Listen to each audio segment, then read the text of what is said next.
mungkin menjadikan satu pertanda-tanya besar di dalam kehidupan kita.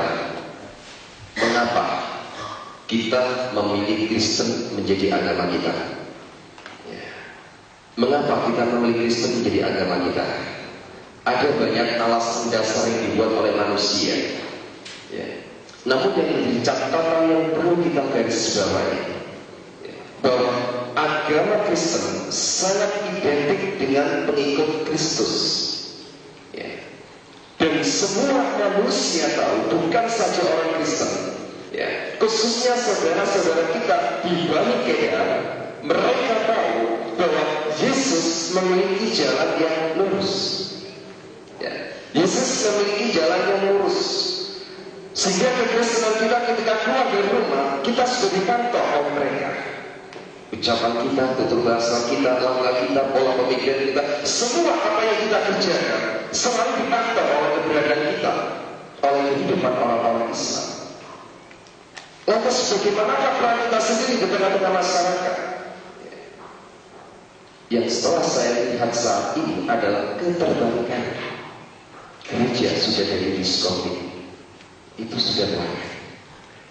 Sungguh sesuatu yang sangat memprihatinkan ketika saat ini banyak sekali gereja sudah menjadi diskotik.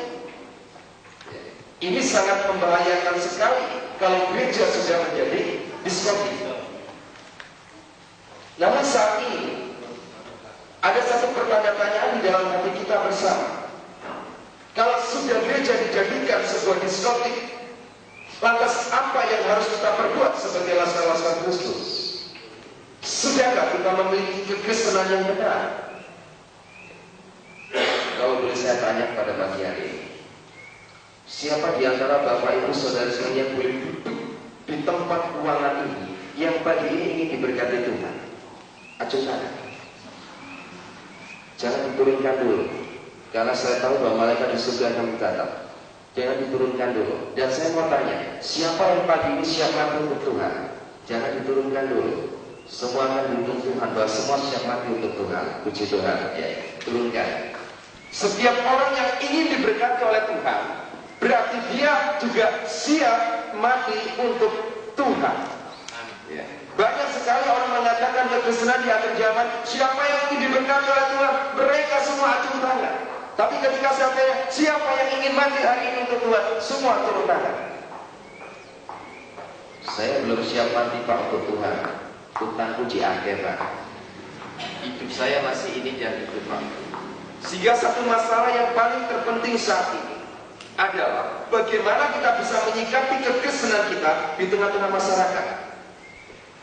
Bapak Ibu Saudara sekalian, agama ini merupakan suatu propaganda besar ditawarkan di muka bumi ini, khususnya Islam dan Kristen. Ini khususnya. Mengapa harus ada Islam dan Kristen? Mengapakah tidak ada Buddha, Hindu dan yang lainnya? Karena konteks Alkitab membawa Islam dan Kristen akan terus mengadakan satu persaingan. Tapi satu masalah yang terpenting, bahwa Yesus datang ke muka bumi ini bukan membawa agama. Kalau saudara kita di Islam menganggap bahwa keislamannya itu akan bisa menyelamatkan manusia masuk ke surga dengan kata-kata inna dinna inda wahid Islam, bahwa tidak ada satupun agama yang diridhoi oleh Allah kecuali agama Islam. Apakah benar bahwa tidak ada satupun agama yang diridhoi oleh Allah kecuali Islam? Benar. Jadi saya katakan benar. Memang tidak ada satupun agama yang diridhoi oleh Allah kecuali Islam. Namun dalam tanda kutip, Allah siapakah yang meridhoi Islam itu sendiri? Allah yang kita sembah dengan Allah yang disembah oleh saudara kita di Bani Kedar, ini jelas berbeda. Jadi kalau ada kata-kata inna dinna inda wahid Islam, itu benar. Memang Allah yang ada di bumi Arab meridhoi Islam sebagai agama baru. Perlu saya memberitahu bahwa Islam dengan Muslim itu berbeda. Ya. Tapi karena sudah menjadi budaya, orang-orang Islam ini disebut orang-orang Muslim. Ya. Sebab Islam ini identik dengan agama, tapi Muslim ini bukan sebuah agama. Muslim ini adalah pribadi sifat ketorekotan hati manusia, sifat tasawufnya hati manusia. Sebab kalau di Al-Quran dikatakan di sana, ya ayyuhalladzina amanu taqullaha haqqa tuqatih wa la tamutunna illa wa antum muslimun. Kata-kata inna dinna illa wal Islam dengan wa la tamutunna illa wa antum muslimun ini sudah berbeda. Ya. Kalau Islam ini agama, kalau Muslim ini bukan agama. Mulai dari zamannya Adam sampai turunnya Isa, ini semua Muslim. Orang-orang yang selalu taat dan tunduk kepada perintah firman Tuhan, ini disebut Muslim. Siapapun bisa menjadi Muslim. Muslim itu bukan agama. Cuma karena sudah jadi budaya bahasa, akhirnya Muslim ini disabotase masuk di dalam agama Islam. Padahal bahasa Muslim ini jelas. Al-Quran memberikan satu pemaparan dengan kata-kata wala tamutunna illa wa antum muslimun. Berbeda dengan kata-kata inna dinna indawahil Islam. Ini perbedaannya. Ada satu hal lagi. Kalau kita seringkali membuat satu tatanan bahasa, mengapa saudara-saudara kita menyebut nama Isa? Ya. Kalau Isa jadi Yesus, ini sangat-sangat berbentangan. Kalau Abraham jadi Ibrahim, mungkin tidak menjadi masalah. Tapi kalau Isa jadi Yesus, ini sangat bermasalah. Tapi ketika kita memahami, masuk di dalam pembelajaran Torekot ke dalamnya, di sini kita akan memahami apa yang disebut Isa. Ya. Isa ini bukan nama. Isa ini adalah gelar. Sehingga Isa itu disebut At-Tauhid. Satu-satunya. Sehingga nama yang terus dihadapkan dan ditulis oleh Al-Quran disebut Al-Masih Isa alaihi salam. Ya. Al-Masih tidak boleh ditaruh di belakangnya Isa, pasti ditaruh di depannya Isa. Al-Masih ini adalah orang yang diurapi Tuhan. Isa ini adalah At-Tauhid satu-satunya. Alaihi salam itu artinya pemberi penjamin keselamatan. Sehingga Isa itu dijuluki Nabi pembawa syafaat. Ya. Jadi kalau diringkes jadi satu, dia orang yang diurapi Tuhan dan satu-satunya penjamin keselamatan. Bukan salah satu. Satu-satunya penjamin keselamatan. Di Indonesia ini dipercaya oleh saudara-saudara kita di Bani Kedar, itu ada 25 para nabi dan rasul. Dan hanya ada 2 gelar nabi, yaitu Isa dengan Muhammad. Isa punya gelar AS, Muhammad punya gelar SAW. Nah, tapi sayang di Indonesia, dari mulai zamannya Adam sampai turunnya Isa itu semua di belakangnya dikasih AS. Saya nggak mengerti bagaimana pola pemikiran di Indonesia. Saya nggak ngerti dia memakai paham yang bagaimana. Yang jelas gelar ini pengakuan seluruh umat Islam di dunia. 2 gelar ini hanya dimiliki 2 nabi. Ya. AS ini artinya Alaihi salam, pemberi penjamin keselamatan. Sehingga Yesus diberikan gelar asyukru, perhiasan syafaat, pemberi jaminan keselamatan itu sendiri. Muhammad itu diberikan gelar SAW, Sallallahu Alaihi Wasallam. Artinya adalah peminta jaminan keselamatan. Ini perbedaannya. Sehingga Muhammad diberikan gelar Nabi pembawa salawat.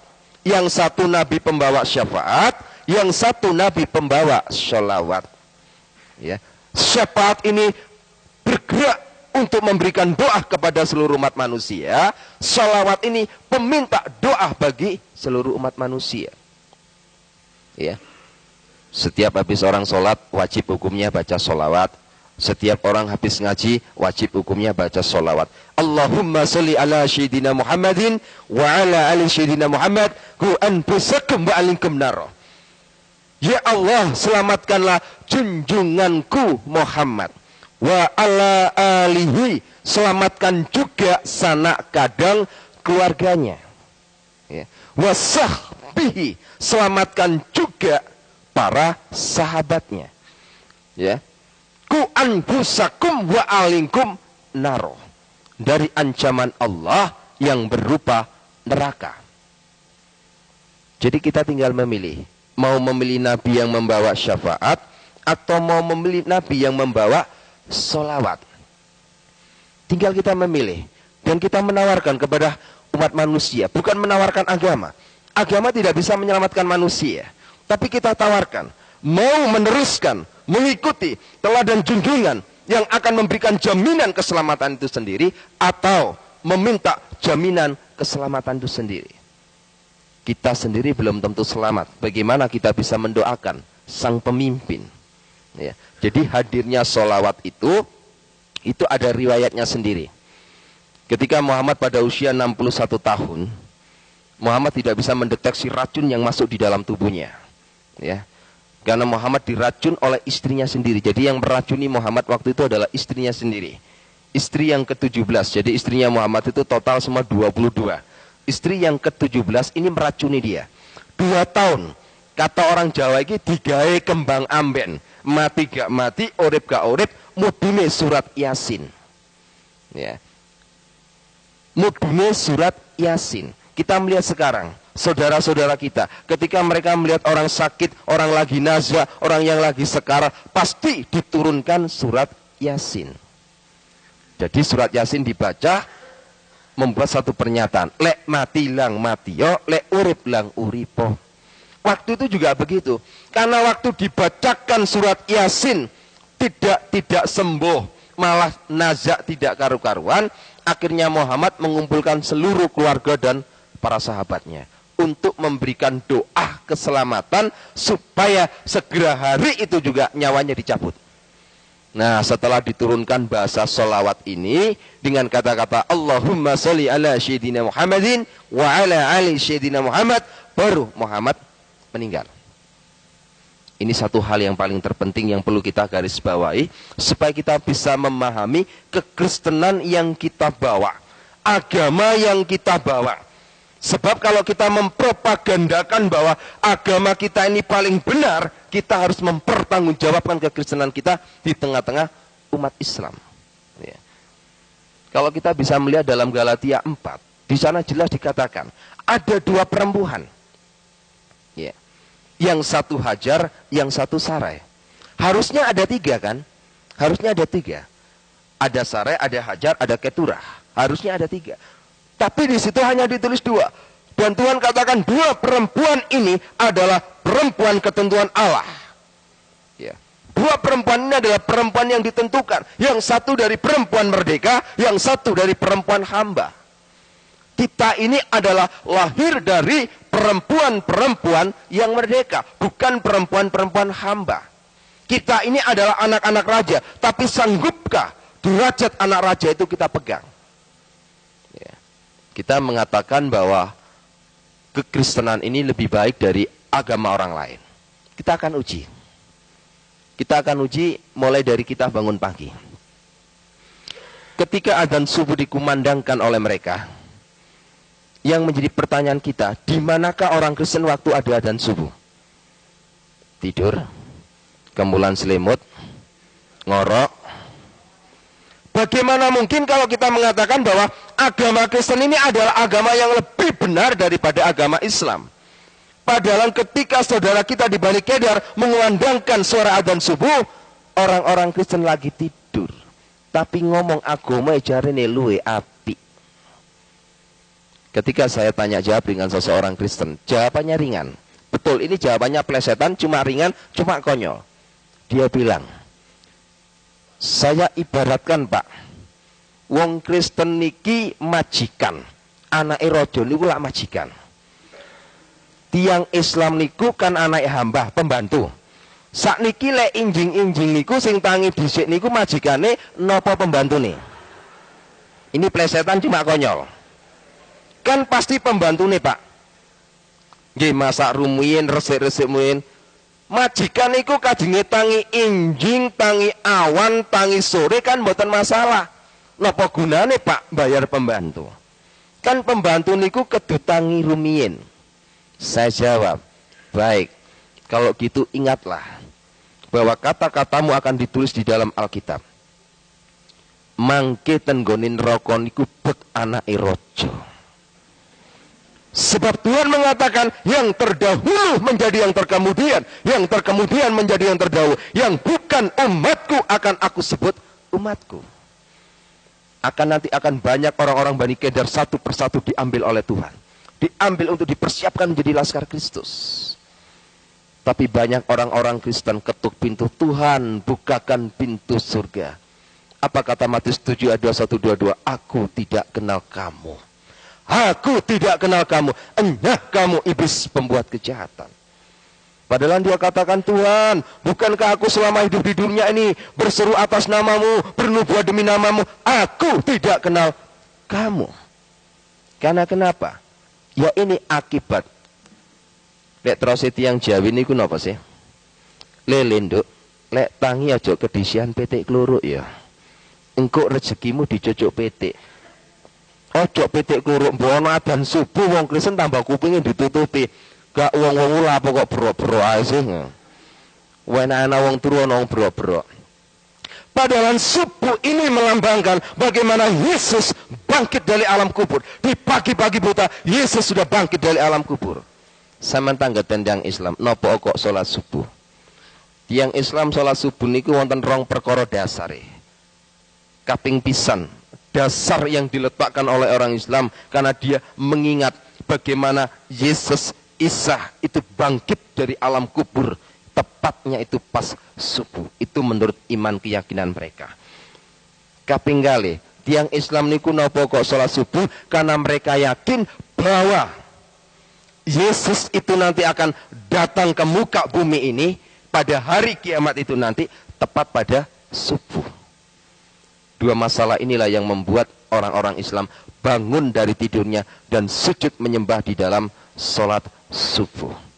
Lek tiang Islam niku saged menghargai kebangkitan Tuhan Yesus, saged keweden karena sing jenenge Isa alaihissalam niki makin dugi ten dinten kiamat pas subuh. Kenapa kita sebagai anak-anaknya jauh daripada semuanya itu? Bapak Ibu Saudara sekalian, ada satu masalah yang terpenting ketika saya ada di Medina sana. Ada satu hal yang terpenting bahwa orang-orang yang berangkat naik haji itu kalau pulang itu yang selalu dibawa adalah air zam-zam. Ya, itu sudah pasti air zam-zam itu nomor 1 dibawa. Lek jenengan ziarah ten gone tanggi sing langsung diki mulai kaji niku sing dipadosi pertama kali banyu zam-zam. Namun yang menjadi permasalahan saat ini, adakah kebenaran di balik air zam-zam ini? Ya. Mereka memburu air zam-zam.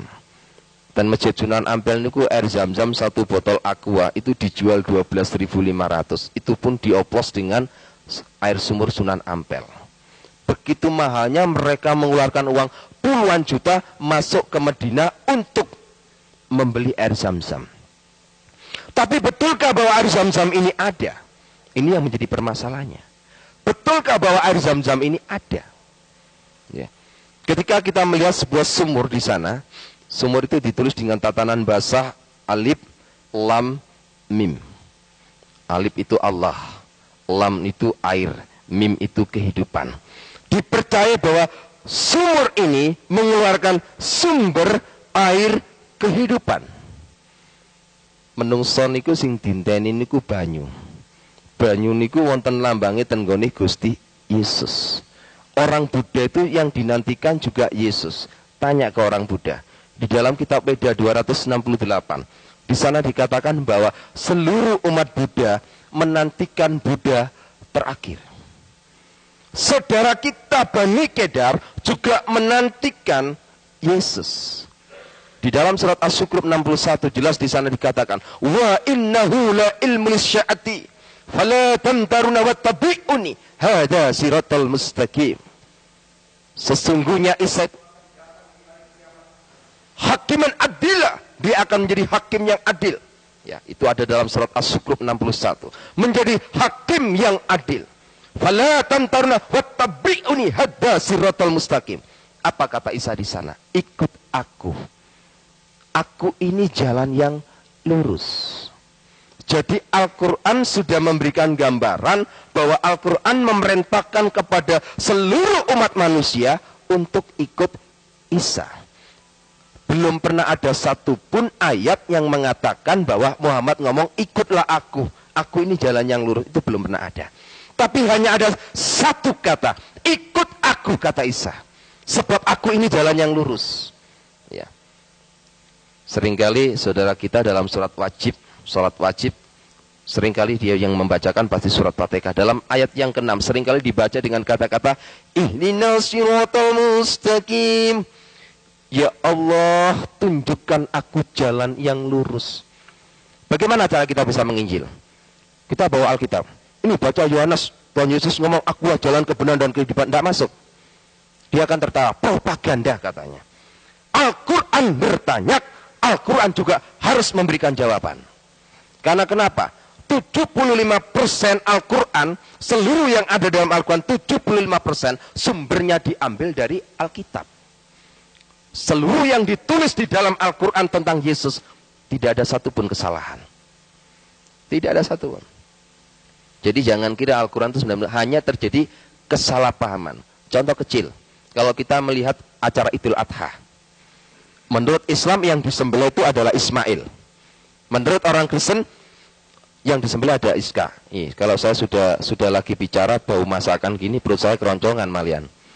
Ya. Tapi benarkah ini? Coba tanyakan ke saudara-saudara kita di Bani Kedar. Ya. Saudara kita di Bani Kedar itu kalau lagi bicara, itu pasti yang ditanya hanya satu, endi dalile. Nah, bapak-bapak ibu juga tanya begitu. Endi dalile nang Al-Qur'an lek sing dibeleh iku Ismail. Dudukno dalile, dudukno ayate, dudukno kitabe. Tidak ada satupun ayat yang menyampaikan bahwa yang disembelih itu adalah Ismail. Nggak ada satupun ayat. Ya. Justru yang disembelih oleh Ibrahim menurut Al-Quran adalah Iska. Walaupun nanti pada akhirnya diganti domba. Jadi Al-Quran tidak pernah ngomong Ismail. Di dalam kitab suci Al-Quran yang diomongkan, yang disembelih itu bukan Ismail. Ada banyak contoh kecil orang Islam tidak percaya kepada penyaliban. Bagaimana mungkin? Tidak ada satupun ayat Al-Quran yang tidak mengakui bahwa Yesus itu tidak disalib. Al-Quran mengakui mulai dari kelahiran, keselamatannya, dari penyaliban, sampai dibangkitkan hidup kembali. Rabbana atina fid dunya hasanah wa fil akhirati hasanah wa qina adzabannar. Kalau kita melihat di dalam surat Maryam 33, kalau saya terjemahkan dalam bahasa Indonesia, jelas di sana dikatakan, selamatlah ketika aku dilahirkan, kata Isa. Selamatlah ketika aku mati. Selamat pula ketika aku dibangkitkan hidup kembali. Dan pada ayat 34 jelas di sana dikatakan, Isa fa innahu rakhulullah kalimatu. Isa selalu mengatakan perkataan yang benar, yang mereka selalu berbantahkan kebenaran itu. Dan dia adalah rohnya Allah itu sendiri. Dan dia adalah kalimatuhu nurjana. Dia adalah firman yang hidup dan cahaya surgawi. Itu Isa. Jadi orang Islam ini mengapa kok sama orang Kristen? Kita mulai kembali pada Alkitab dulu. Diawali dari Kejadian 16. Tuhan sudah memberikan satu penulisannya, bagaimanapun juga nanti hadirnya dari Bani Hasyim menurunkan Bani Kedar yang diturunkan dari Ismail disikapi dengan satu bahasa. Dia seperti keledai liar. Sekarang kita balik, sanggupkah orang Kristen ini jadi pawang-pawangnya keledai liar? Bukan lihat keledai liar malah lari, malah takut. Banyak orang Kristen lihat keledai liar malah takut. Tidak usah takut. Bagaimanapun kita harus mempunyai kemampuan dan dibimbing oleh Roh Kudus untuk menjadi pawangnya keledai liar, supaya kita bisa menjinakkan keledai itu. Ya, ini yang harus kita garis bawahi. Setelah saya banyak hal, 3 tahun ketika saya di Afghanistan, ada banyak pembicaraan dari tokoh-tokoh Islam di sana. Kenapa orang Islam itu bisa benci sama orang Kristen? 1, timbulnya roh iri hati. Tidak ada satupun ayat Al-Quran yang membicarakan bahwa umat Islam ini dijamin keselamatannya. Tidak ada satupun. Dan tidak ada satupun mengatakan bahwa bangsa Arab ini adalah umat pilihan yang diberkati oleh Tuhan. Ini enggak ada. Mereka iri. Mereka bertanya, untuk apa aku percaya kepada Al-Quran? Kalau Al-Quran ternyata membicarakan agamanya orang lain, membicarakan umatnya orang lain, membicarakan junjungan lain. Hal sesuatu yang enggak masuk akal. Muhammad ditulis di Al-Quran itu cuma 2%. Yesus ditulis di Al-Quran 75%. Sesuatu yang aneh. Harusnya itu Yesus ditulis 2%. Muhammad ditulis 75%. Ini keterbalikannya. Sehingga banyak orang Islam mulai berpikir, kenapa kok bisa begini? Dia terus cari. Dia kepingin tahu, diberkatilah ala Abraham, ala Yakub, ala Iska, dan harus ditambah ala Ismail. Al-Quran tidak pernah menemukan dan menulis satu ayat pun tentang diberkatilah ala Ismail. Selalu dikatakan diberkatilah ala Abraham, ala Iska, dan ala Yakub. Di manakah Ismail? Mereka protes. Mereka protes, kenapa Tuhan ini nggak adil? Sangat-sangat tidak adil. Di mana letak Ismail? Kalau kita mau kembalikan kepada Alkitab, Al-Quran ini merespon dengan kejujurannya. Kenapa? Karena Ismail menurut Alkitab memang tidak pernah ada berkat. Ya. Berkat yang dicurahkan Tuhan kepada Ismail dikarenakan satu hal, permintaan dari bapaknya. Kalau bapaknya tidak minta berkat kepada Tuhan untuk dicurahkan kepada Ismail, Tuhan nggak akan memberkati Ismail. Jadi Tuhan memberkati, menganugerahkan kepada Ismail karena permohonan Ibrahim. Sehingga Al-Quran tidak pernah, mereka mulai bingung. Kenapa? Dari kecemburuan inilah akhirnya mereka membuat satu hal yang sangat paten. Al-Quran tidak boleh dibahasakan. Al-Quran harus dibahasakan sesuai dengan bahasa aslinya. Apa yang terjadi di Indonesia? Terjadilah sebuah tatanan bahasa Iqra, tata cara membaca Al-Quran. Baca tok itu sudah ibadah. Baca tok itu sudah dapat pahala. Di akhir zaman wong Kristen melok-melokan Iqra. Alkitab cuma dipocot tok, ora dilakoni. Kalau menurut orang Islam baca Al-Quran ini dapat pahala dan ibadah. Menurut keyakinan orang membaca Alkitab ini bukan ibadah, ini bukanlah pahala. Sebab apa? Moco gak dilakoni ya percuma. Ya, banyak kan salah tafsir jemaat kepada pendeta. Pagi kita baca satu pasal. Ya sudah dibaca satu pasal, mari ditutup sudah selesai. Enggak banyak kan seperti mereka. Iqra. Dan ketika sumur yang ada di sana itu disebut sumur alif lam mim. Coba periksa nanti di Al-Quran.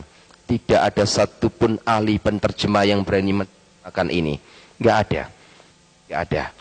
Dan air sumur yang masuk ke Masjidil Haram, itu tempat untuk orang-orang air berwudu. Ya, itu di pagar betis. Jadi sumur itu tidak boleh dilihat oleh satupun juga. Jadi orang-orang yang berangkat naik haji itu hanya lihat dari luar pagar betis. Sebagai mitos dia percaya bahwa sumur itu mengeluarkan sumber air kehidupan yang disebut air Zam-Zam. Yang boleh masuk ke sumur itu melihat, yang boleh masuk di dalamnya Ka'bah itu hanya ada dua turunan, Habaib dengan Syekh. Ulama besar pun tidak akan boleh masuk kalau tidak mempunyai gelar Habaib. Ya, Habaib ini merupakan silsilah turunan. Ya, orang yang disebut Habaib itu bukan sekedar orang Arab bisa disebut Habaib, tidak semua orang Arab bisa disebut Habaib. Jadi Habaib ini memang ada silsilah. Orang kalau berani memberikan nama Habaib, berarti orang itu pasti mempunyai faktor keturunan dari Muhammad itu sendiri, disebut Habaib. Kebetulan kami sendiri dari keluarga Habaib, jadi kami mendapat izin respon positif untuk melihat sumur itu selama saya ada 4 tahun di sana. Apa yang terjadi? Jadi di sumur yang besar itu, di dalam sumur itu nggak ada airnya, kosong, kering. Yang menjadi pertanyaan kita saat ini, lantas yang dibawa orang-orang yang pulang naik haji ini apa? Ya, padahal dia yakin diambil dari sumur ini, padahal sumur ini kosong. Ternyata dari dam yang besar ini disuling oleh orang-orang Arab. Ya, disuling untuk dijadikan air Zam-Zam. Jadi sebenarnya yang dibawa oleh orang-orang pulang dari Mekah masuk ke Indonesia ini bukan air Zam-Zam yang ada di dalam sumur ini. Tapi yang benar adalah air Zam-Zam made in PDAM Arabia. Jadi memang itu air PDAM, bukan air Zam-Zam yang ada dalam sumur ini. Sesuatu hal yang sangat mengerikan. Tapi mereka begitu percayanya, yakin. Karena kenapa? Manusia ini sangat membutuhkan sumber air kehidupan. Berapapun nilai harganya dia beli. Kita harus berbangga jadi orang Kristen. Karena kita mempunyai Allah sumber air kehidupan gratis. Tapi banyak orang Kristen tidak mau dikasih gratis. Banyak tidak mau. Ya, banyak sekali tidak mau. Ya. Saya pernah diundang di sebuah gereja. Saya ketika menyoroti, saya hanya memberikan satu perumpamaan. Tadi ada beberapa jemaat itu tersinggung. Ketika persembahan saya sampaikan ketika persembahan dikilikan, saya bilang, setiap persembahan di depan saudara, tangan saudara tidak memasukkan, berarti Anda sudah menolak sumber air kehidupan itu sendiri. Nah, menolak sumber air kehidupan itu sendiri, padahal gratis. Saudara kita di Islam berapa puluh juta untuk naik ke Mekah. Yang dibutuhkan cuma satu, air Zam-Zam. Ya. Orang-orang yang berangkat ke Mekah itu sebenarnya tidak lebih dari sebuah ziarah dan tur saja. Ya. Setelah itu dia putar Ka'bah, 7 kali keliling Ka'bah. Dia putar. Kalau bapak-bapak ibu-ibu lagi ke sana, kalau melihat orang-orang di sana, itu kalau kita duduk termenung, saya pernah sama teman-teman saya, beberapa santri di sana, duduk termenung sambil berpikir.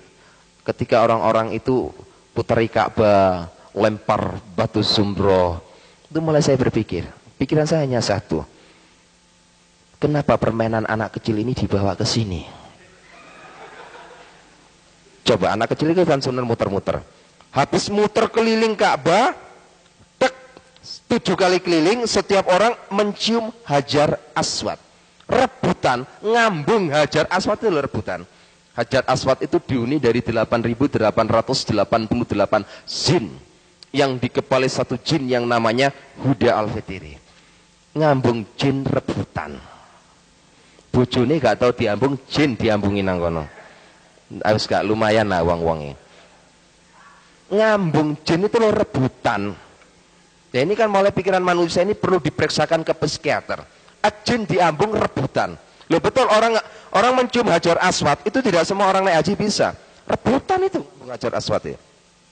Habis mencium Hajar Aswad, berangkat beberapa kilo, ambil batu. Nah ini kan dulinannya arek cilik nih. Ambil batu, di situ ada batu besar. Di sini ada tembok sedikit pemisah, di sini ada batu kerikil, zumbro. Batu kecil dia batu gede. Kayak. Jadi dia melempari terus batu-batu itu dianggap. Jadi dia melempar, disebut pelemparan batu zumbro. Mulai hati saya bertanya, ketika orang-orang itu percaya bahwa setiap pagi batu zumbro kerikil itu ada di situ lagi. Dan tanyalah orang itu pada juru kunci, apa jawabnya orang-orang di sana? Batu zumbro niki mudhun swarga. Saya mulai berpikir, mosok Gusti Allah ku ngurusi kerikil untuk swarga. Coba kita berpikir, swarga iki lho apa nggone kerikil? Mosok Gusti Allah iki gak duwe kerikil nang bumi, cek adohe ngedokno kerikil tutup.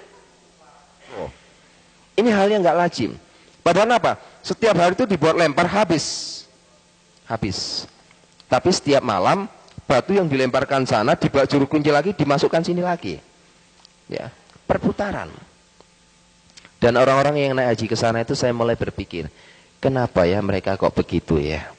Sampai-sampai di sana itu banyak orang yang menghadap kepada makamnya Nabi Muhammad itu banyak. Ada yang minta pesugihan, ada yang minta supaya tokonya laris, ada yang minta proyeknya bisa berhasil, ada yang minta nomor togel. Banyak hal di sana. Iya, banyak hal. Sampai-sampai ada seorang, sebab masalah di sana itu banyak tengkulak-tengkulak pedagang-pedagang yang gaya menipu. Orang Indonesia ini kan mudah dibodohi. Kejelekannya orang Indonesia ini percaya pada mitos yang over berlebihan. Tasbih, orang Arab tuh nggak kenal sama tasbih. Di Masjidil Haram tuh nggak ada orang sholat pakai tasbih, itu nggak ada. Adanya di Asia Tenggara khususnya Indonesia. Jadi tasbih itu diambil dari Indonesia, dibeli oleh orang-orang Arab dari Arab, dibeli lagi sama orang-orang Indonesia.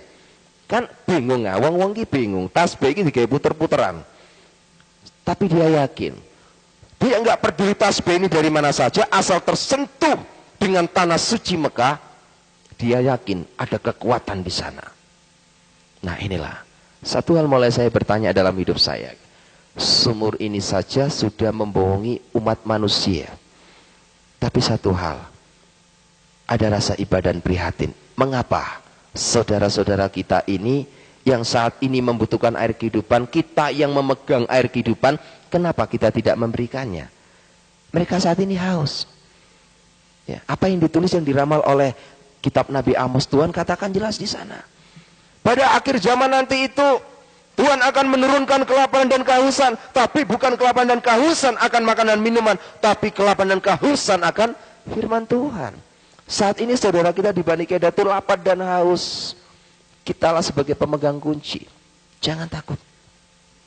Jangan takut. Orang Bani Kedah itu nggak perlu ditakuti. Nggak usah takut. Waktu mati ya sudah mati, nggak masalah. Ya. Nggak usah takut kita jadi orang Kristen. Kita mati hari ini pun tidak masalah. Tuhan sudah sediakan rumah di surga. Asal ojo ninggali utang di nang donya. Ninggali utang payah. Tagih nang akhirat nanti. Bapak Ibu Saudara yang terkasih, satu hal yang ada di Mekah sana tidak pernah merubah hidup saya untuk menjadi orang Kristen. Tidak. Ya. Saya memang mulai ada rasa kesyakan. Tapi bukan berarti saya kepingin melirik agama Kristen untuk menjadi pilihan agama saya. Tidak juga. Sebab di mata hati saya tetap menganggap bahwa Kristen itu adalah agama kafir. Mentuhankan manusia. Mentuhankan seorang nabi. Tuhan kok punya anak. Berbagai banyak hal. Sehingga mulai saya menyelidiki. Untuk melihat Yesus sebagai Tuhan, tidak bisa melalui sekolah teologi. Saya nggak percaya. Sangat-sangat nggak percaya kalau sekolah teologi bisa membuktikan bahwa Yesus itu Tuhan. Saya pun tidak percaya kalau sekolah teologi bisa membedah Allah Trinitas. Mulai zaman kecil saya sampai sekarang, perdebatan Allah Trinitas terus terjadi.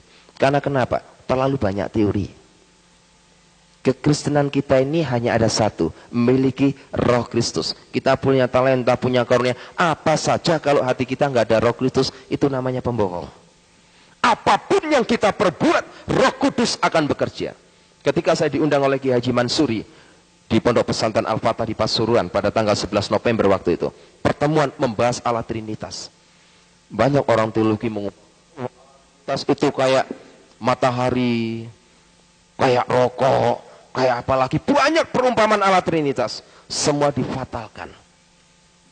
Saya hanya katakan, subhanallah, Allah Trinitas adalah Allah Trinitas. Tidak bisa disamakan dengan satupun. Allah yang saya sembah adalah Allah yang esa. Allah yang saya sembah, Allah yang tidak bisa dilihat. Sampai sekarang anak saya Nur Saida itu, anak saya yang pertama, ya, dia anak pertama yang baru masuk di sekolah SMA Negeri 5 Surabaya. Itu barusan masuk Kristen. Tapi dia sudah memenangkan banyak jiwa teman-temannya. Dia sudah dibentuk menjadi laskar yang begitu kokoh. Ketika anak saya didatangi oleh teman-temannya Islam di SMA, dia tanya, kebetulan di ruang tamu ada sebuah poster gambarnya Tuhan Yesus. Anak-anak saya ditanya oleh teman-temannya, ini adalah jebakan, berhati-hatilah. Kalau kita sampai orang Islam bertanya kepada kita, itu gambarnya siapa? Kita akan jawab, itu gambarnya Tuhan Yesus. Jangan salahkan kalau orang Islam ngomong bahwa kita ini orang kafir. Ya, berhati-hatilah. Itu gambarnya Tuhan Yesus. Loh, Tuhan kok bisa digambar? Kan logis ya, sangat logika. Masa Tuhan bisa digambar?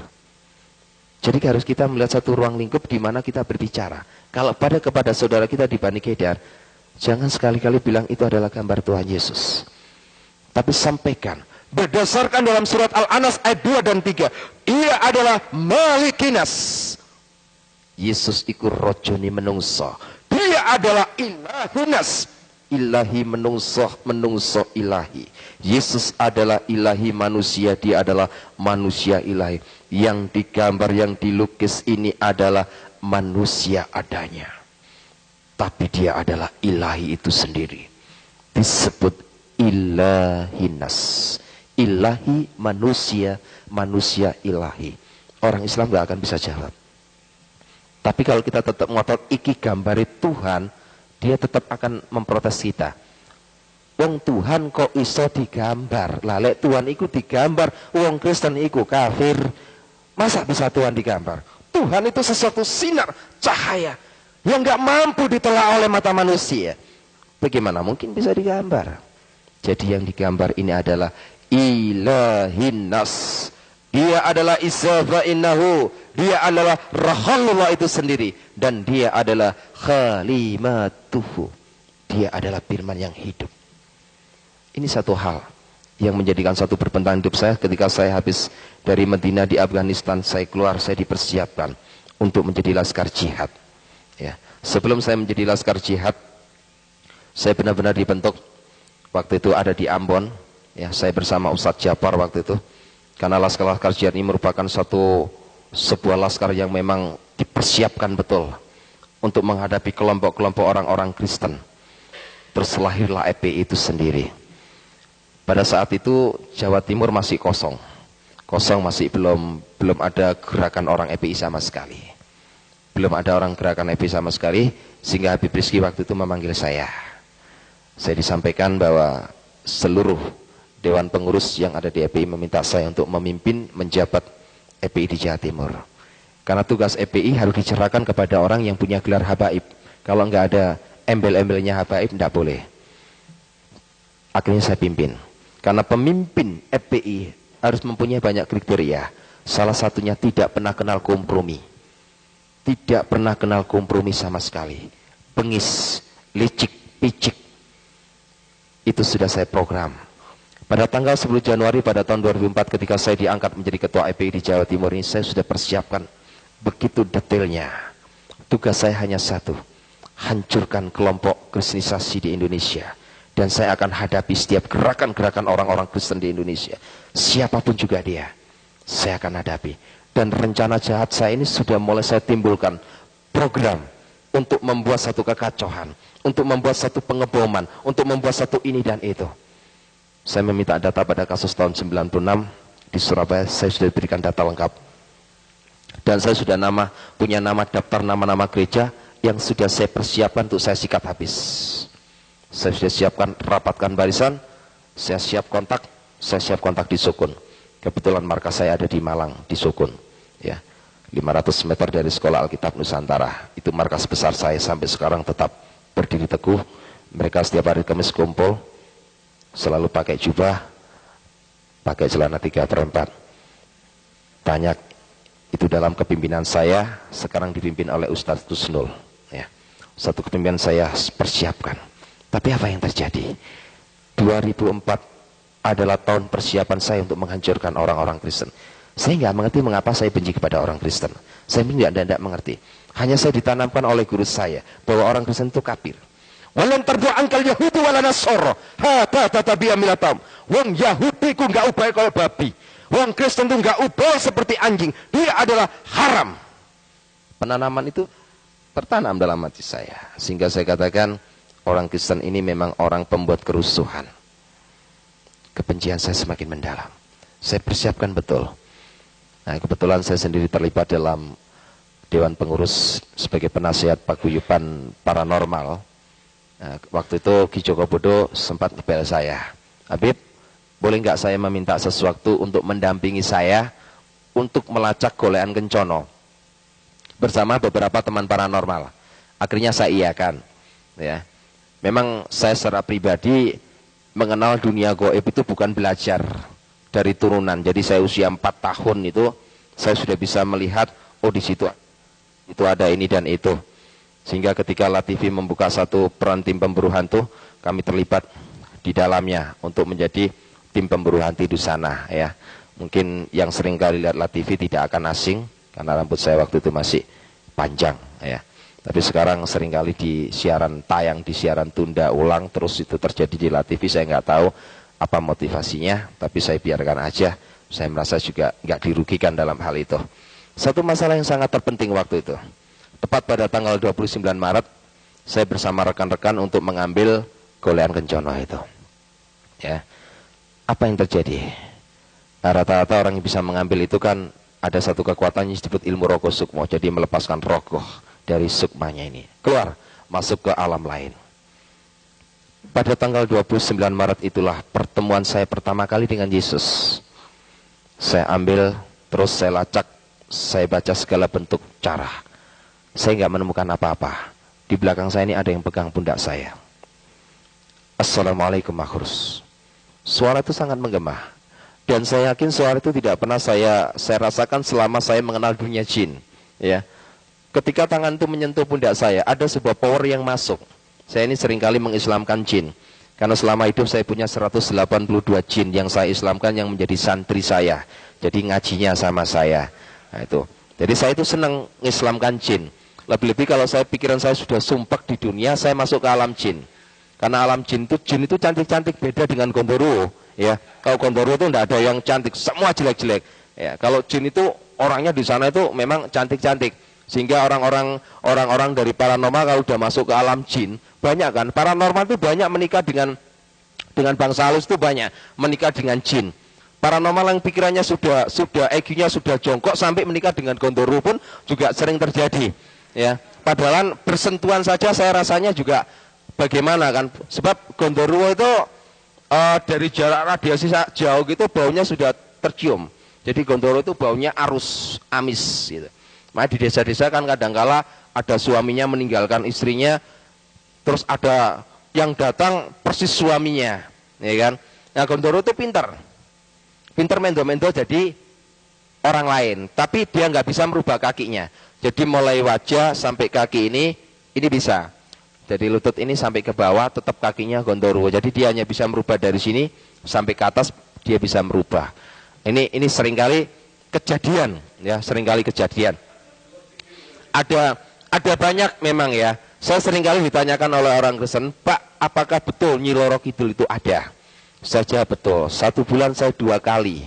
Karena saya ada ikatan perjanjian darah dengan Nyi Loro Kidul. Jadi Nyi Loro Kidul itu bukan mitos, bukan cerita dongeng rakyat, bukan. Nyi Loro Kidul itu memang betul-betul ada. Saya yang jadi saksinya. Saya melihatnya sendiri, saya melihat kerajaannya sendiri, semuanya itu ada. Karena itulah kekuatan iblis. Ya, setan itu semuanya bisa berubah-berubah dalam segala hal. Ya, segala bentuk kekuatan apapun itu ada. Ya, sampai orang-orang paranormal ada yang menjual selendangnya Gondoruo, ya, banyak. Itu asli dari sana memangnya. Sampai jual tuyul. Zaman saya dahulu tuyul itu dijual 5 juta. Sekarang tuyul itu sampai 10 sampai 20 juta, tergantung kesaktiannya. Kalau yang betul-betul ekspor impor, tuyul itu sampai 30 juta per biji. Ya. Betul ini, tuyul itu mahal, ya, betul, tuyul itu mahal, ya, per ekor itu bisa sampai 30 juta, kalau kesaktiannya itu bisa menembus dari 3 dimensi, itu sampai 30 juta, jadi tuyul itu juga punya ilmu. Kalau yang paling murah itu 10 juta, paling murah, ya, paling murah, biasanya kalau paling murah itu yang jadi korban istrinya, ya, istrinya itu tubuhnya tidak pernah bisa gemuk, kurus saja. Karena kenapa? Tuyul ini sering ngempeng, kata orang Jawa itu ngempeng, ya, ngempeng ke istrinya, ya, berhati-hatilah, ya.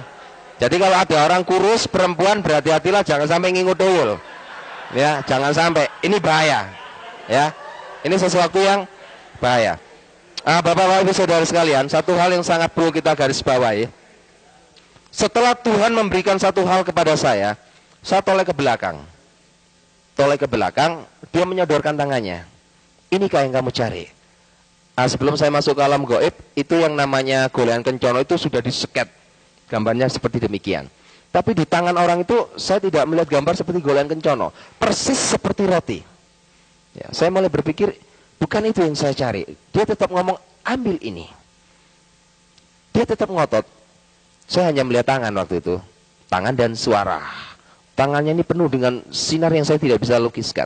Saya tidak bisa menerima itu. Karena saya nggak bisa menerima, waktu habis. Orang Rogo Sukmo ini ada sebuah waktu.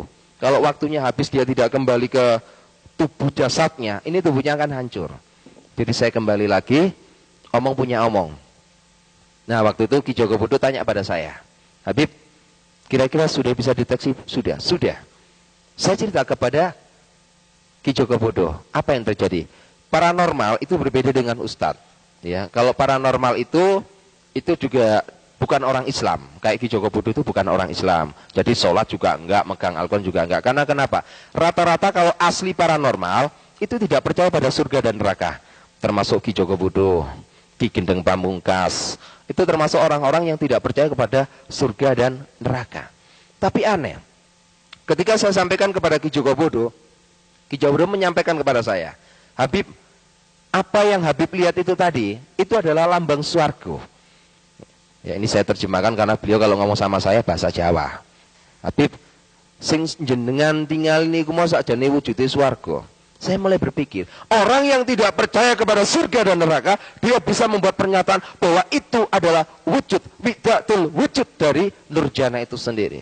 Terus saya bilang, tolong deteksi, ya, deteksi tangan siapa yang menyentuh saya. Bukan apa-apa, sekedar bahasa orang yang lagi putus asa.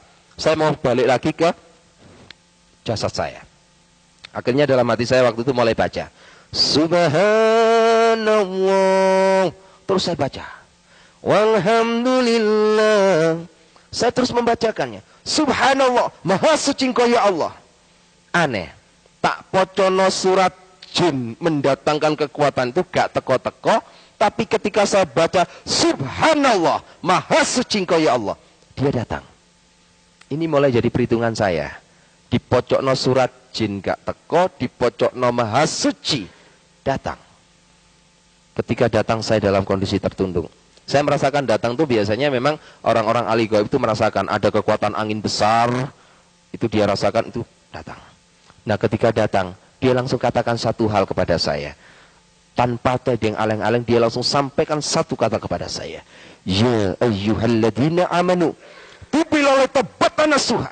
Hai makrus, bertobatlah kamu. Sesungguh-sungguhnya engkau bertobat kepada aku. Saya tanya, siapa kamu? Saya dalam keadaan kontak batin. Dia nggak mau memberitahu saya. Dia sodorkan tangannya persis seperti pertemuan pertama di belakang saya. Dia sodorkan tangannya. Ambil ini. Saya mulai bingung. Kenapa saya harus suruh mengambil ini? Saya tetap ngotot, siapa kamu? Saya hanya menyampaikan kalau saya mau ambil jimat itu, kalau engkau menyebutkan siapa nama kamu. Tetap tidak mau menyebutkan namanya. Akhirnya saya terpaksa harus mengambil benda dari tangan orang itu. Yang di atas tangan itu adalah roti. Ketika saya ambil, apa yang terjadi? Roti itu hilang dari tangan saya, masuk dalam seluruh organ tubuh saya. Ada hal yang sangat aneh, saya merasa 43 tahun saya pikul beban berat. Ketika saya ambil roti dari tangan itu, beban berat ini hilang. 43 tahun saya pikul beban itu, hari itu juga lepas begitu saja. Saya mulai merasakan, begitu indahnya. Kalau saya boleh pinjam bahasanya orang Jawa, setelah saya ambil jimat itu, ada kekuatan yang luar biasa. Pikulan ini hilang, beban ini hilang. Saya merasakan ada sebuah kedamaian yang tidak pernah saya miliki selama hidup. Sebab kedamaian dan kebahagiaan selama 43 tahun, itu adalah sebuah kedamaian yang hampa, semu, palsu. Tapi setelah saya menerima jimat itu, saya merasa ada satu kekuatan yang, Masya Allah, luar biasa. Akhirnya saya tanya, siapa kamu? Baru dia katakan kepada saya. Dia katakan begitu indahnya dengan tegas seperti yang saya sampaikan tadi. Isa fa innahu. Aku yang selalu mengatakan perkataan yang benar kepada kamu. Roh Allah, aku adalah roh Allah itu sendiri. Wa khalimatu, aku adalah firman yang hidup. Saya tersujud tersungkur kepadanya. Dia dekati saya masih ingat waktu itu. Dia dekati saya, dia katakan pada saya, aku akan utus kamu seperti domba di tengah-tengah serigala. Ada satu hal yang membuat saya marah. Saya mempunyai satu sifat pribadi yang jelek. Kalau saya lagi marah sama orang, saya langsung tatap wajah orang itu. Tidak peduli siapapun juga dia. Dan ketika orang itu ngomong pada saya, aku utus kamu seperti anak domba di tengah-tengah serigala, saya marah. Marah saya itu begini. Orang ini seperti balas dendam kepada saya. Mungkin selama hidup saya jahat kepada umatnya. Dia balas dendam. Buktinya apa? Buktinya dia pura-pura datang kepada saya diutus seperti anak domba di tengah-tengah serigala. Coba jenengan saged pikiraken, lek ono anake wedhus ditekek nangoni tengah-tengah serigala, niku pasti mati. Pikiran saya waktu itu juga gitu. Ini berarti balas dendam. Orang ini mau membunuh saya. Maksud saya itu jangan dijadikan saya sebagai anak domba. jadikan saya sebagai harimau, serigala, ataupun apapun yang saya siap hadapi serigala. Maksud saya itu begitu. Tetap dia katakan, aku mengutus kamu seperti anak domba di tengah-tengah serigala. Saya katakan, Tuhan, hati saya ini keras, Tuhan. Tapi Tuhan katakan dalam Yeskiel 36 ayat 26 jelas di sana kata, aku akan memberikan roh yang baru kepadamu. Aku akan memberikan hati yang baru kepadamu. Hati yang taat. Dan menjauhkan kamu dari hati yang keras. Saya mulai adem ayam marah hati saya. Mulai saya berpikir, terima kasih Tuhan. Saya mulai berpikir lagi, apa yang harus aku lakukan untuk menjalani sebuah kehidupan ini. Saya mulai berpikir, kita memang harus seperti anak domba. Anak domba di tengah-tengah serigala. Kita persiapkan hidup kita untuk menjadi laskar-laskar Kristus. Sehingga apa yang menjadi kejahatan saya, yang sudah saya program pada tahun 2004, Tuhan fatalkan.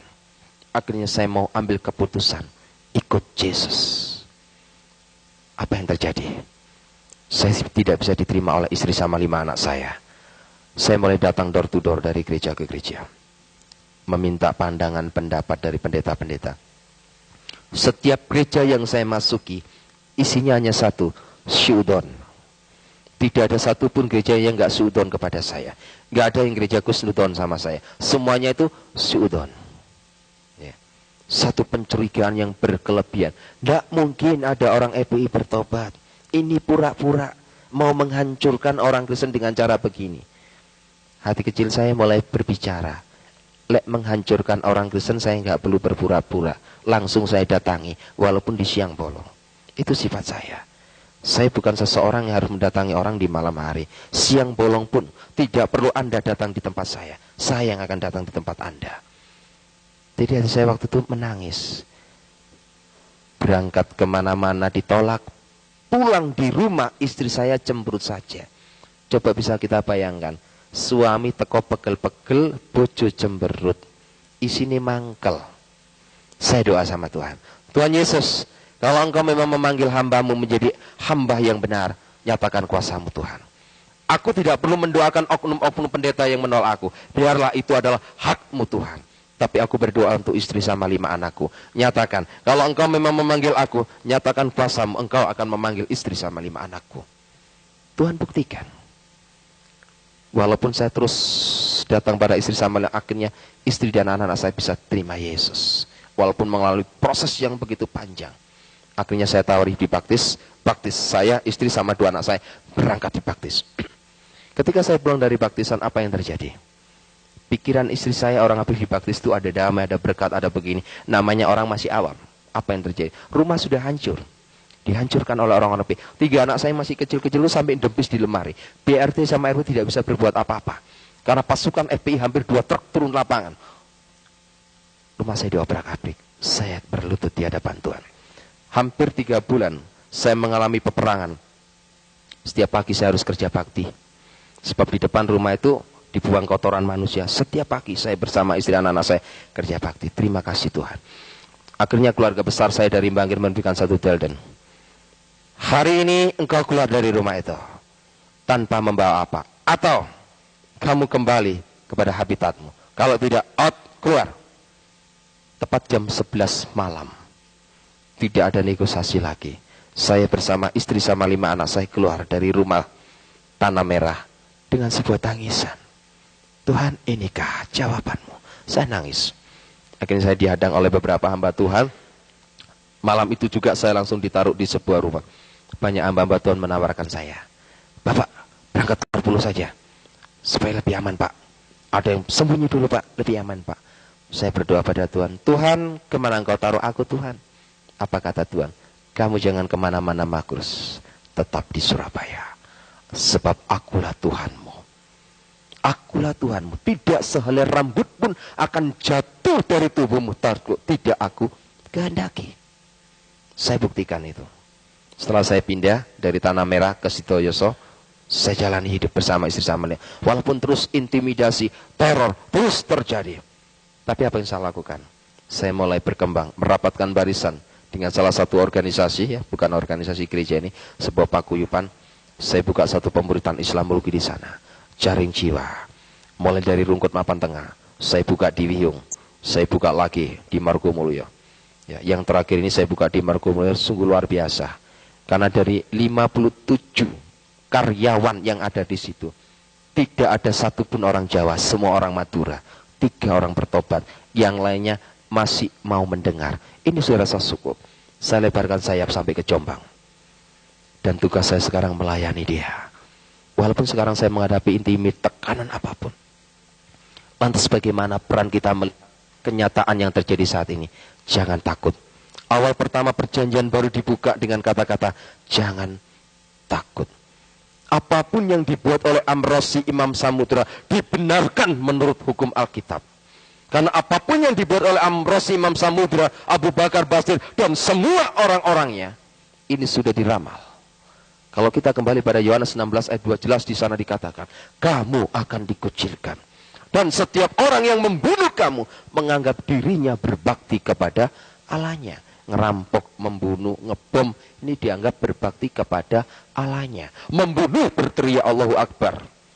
Ngebom tetap berteriak Allahu Akbar. Ini sudah ditulis dalam Yohanes 16 ayat 2. Tapi ada satu masalah Tuhan Yesus pesankan. Ada domba dari kandang lain yang harus aku tuntun juga. Ini permasalahannya. Haruskah kita membenci? Tidak. Apapun yang mereka berbuat, tidak ada kebencian dalam hati kita. Ada domba dari kandang lain yang harus aku tuntun juga. Bahasa harus aku tuntun juga, ini sekarang diamanatkan kepada kita sebagai anak-anaknya. Untuk meneruskan kata-kata, harus aku tuntun juga.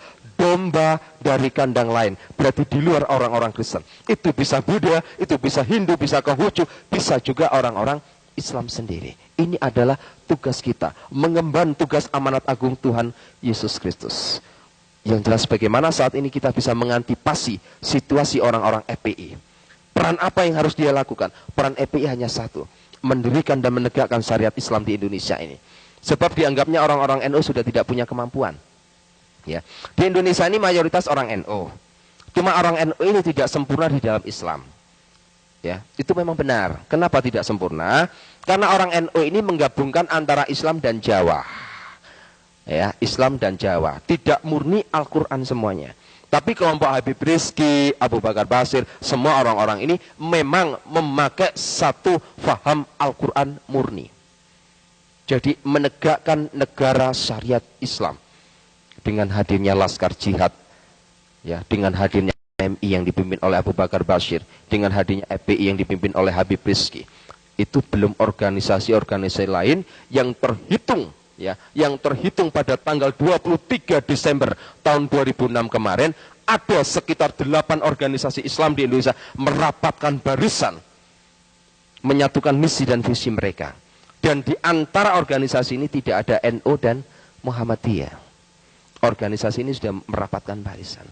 Sekarang tinggal kita. Kita sudah paham bagaimana peran mereka. Kita pun juga harus merapatkan barisan. Rapatkan barisan. Gempur dengan doa dan puasa. Siapkan laskar-laskar Kristus. Asal jangan takut. Ya, 2 hari ini saya kucing-kucingan. Keluar rumah kayak ada perasaan takut gini. Kucing-kucingan. Sampai istri saya, anak-anak saya menghadapi satu tekanan.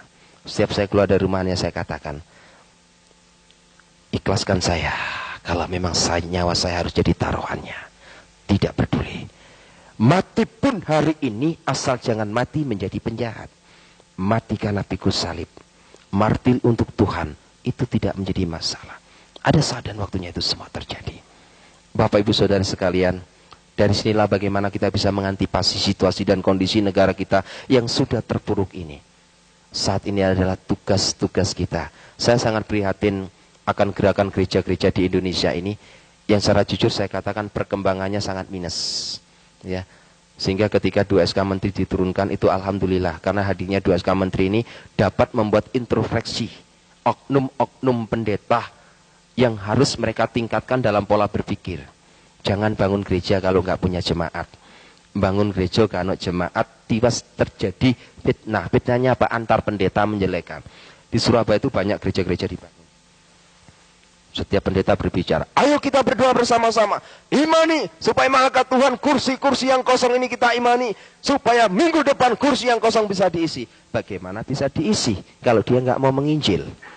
Gak bisa diisi. Jemaatnya orang lain masuk. Putar aja kayak sirkulasi. Loh, katanya gereja Tuhan sudah mulai bangkit. Ya, banyak pendeta dari luar negeri menubuatkan, oh, gerakan Kristus sudah mulai hadir di Indonesia. Bisa hadir kalau kita siap menerima, mengemban amanat agung Tuhan Yesus. Loh, gereja itu kayak perputaran. Maaf kata, memang tidak ada. Maka tadi saya katakan gereja itu kayak diskotik sekarang. Saya rindu gereja itu dijadikan laboratorium, menggodok manusia-manusia yang hidup dalam dosa. Tapi enggak, gereja-gereja sekarang di Surabaya sudah jadi diskotik semuanya. Hampir. Ya. Kenapa saya katakan jadi diskotik? Coba lihat.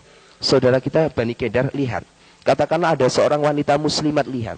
Delon iki lho wedok Kristen. Iku apa nang gereja apa nang diskotik? Ya. Pakai rok sekian. Kadanglah udolnya sampai ketok kayak wong penyanyi India. Ini satu pengalaman bagi saya. Ketika saya baru bertobat, saya duduk di sebelah seorang wanita. Di sini ada beberapa hamba Tuhan. Nah, kebetulan waktu hening, firman Tuhan dibacakan. Nah, kebetulan yang duduk ini banyak perempuannya. Tanpa saya sadari, saya toleh ke sebelah saya. Saya punya mata ya, saya pasti noleh ke sebelah. Masya Allah. Jadi ketika dia duduk, ini roknya sampai sekian.